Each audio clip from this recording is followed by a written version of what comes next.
अध्याय 2 गीता का सार। श्लोक 40। इस प्रयास में ना तो हानि होती है ना ही हास्य, अपितु इस पर की गई अल्प प्रगति भी महान भय से रक्षा कर सकती है। श्लोक 41। जो इस मार्ग पर चलते हैं वे प्रयोजन में दृढ़ रहते हैं और उनका लक्ष्य भी एक होता है। हे कुरुनंदन, जो दृढ़ प्रतिज्ञा नहीं है उनकी बुद्धि अनेक शाखाओं में विभक्त रहती है। 42 और 43।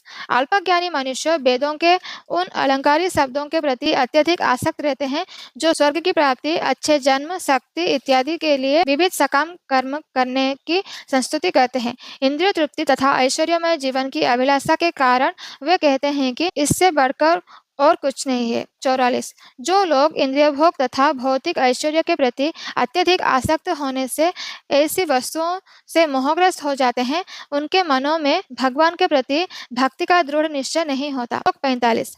वेदों में मुख्यतया प्रकृति के तीनों गुणों का वर्णन हुआ है। हे अर्जुन, इन तीनों गुणों से ऊपर उठो, समस्त द्वैतों और लाभ तथा सुरक्षा की सारी चिंताओं से मुक्त होकर आत्मपरायण बनो। 46। एक छोटे से कूप का सारा कार्य एक विशाल जलाशय से तुरंत पूरा हो जाता है। इसी प्रकार वेदों के आंतरिक तात्पर्य जानने वाले को उनके सारे प्रयोजन सिद्ध हो जाते हैं। 47। तुम्हें अपना कर्म करने का अधिकार है, किंतु कर्म के फलों के तुम अधिकारी नहीं हो।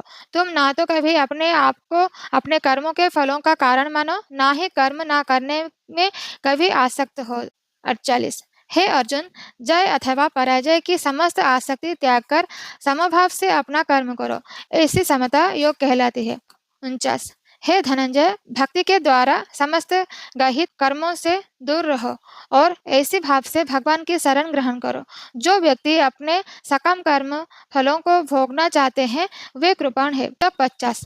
भक्ति में संलग्न मनुष्य इस जीवन में ही अच्छे तथा बुरे कार्यों से अपने को मुक्त कर लेता है। अतः योग के लिए प्रयत्न करो, क्योंकि सारा कार्य कौशल यही है। 51। इस तरह भगवत भक्ति में लगे रहकर बड़े बड़े ऋषि मुनि अथवा भक्तगण अपने आप को इस भौतिक संसार में कर्मों के फलों से मुक्त कर लेते हैं।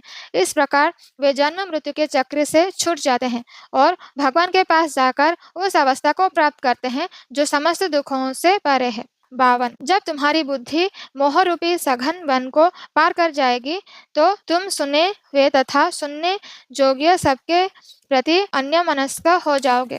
53। जब तुम्हारा मन वेदों के अलंकारमयी भाषा से विचलित न हो और वह आत्म साक्षात्कार की समाधि में स्थिर हो जाए, तब तुम्हें दिव्य चेतना प्राप्त हो जाएगी। 54।